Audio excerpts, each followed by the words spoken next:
সকালবেলা ঘুম থেকে উঠে দেখি আমরা ওঠার আগেই বাবা মাঠের কাজে লেগে পড়েছে। আসলে কাল একটু বৃষ্টি হয়েছে, যার জন্য পেঁয়াজ গাছগুলো তুলে এখানে নতুন চারা বসানো হবে।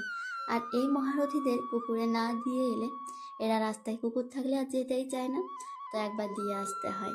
আর এদিকে আমার মায়ের সকালবেলার কাজ হলো ঠাকুরকে জল দেওয়া, যার জন্য দুর্বা ঘাস তুললাম।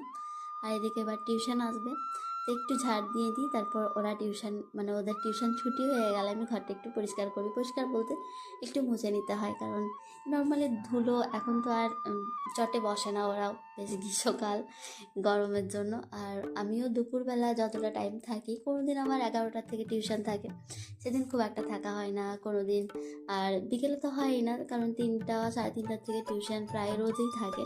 তো যাই হোক, দুপুরে 2-1 ঘন্টা 3 ঘন্টা যাই হোক, ওই টাইমটা আমি এই ঘরটাতেই কাটাই। আসলে এখনও দরজা জানালা বসানো হয়নি, আর যেহেতু আমাদের প্রচুর গাছও আছে, এই রুমটা মোটামুটি ঠান্ডাই থাকে আর ফ্যান চালাতেও হয় না। যা আর এদিকে আগের দিন না, তার আগের দিন আমি একটা তরমুজ এনেছিলাম, সেটা কেটে নিলাম দুপুরে। আর একটু নমনম করতে বসেছি, কারণ এরপর আর টাইম পাবো না, বিকালবেলা আবার টিউশন শুরু হয়ে যাবে।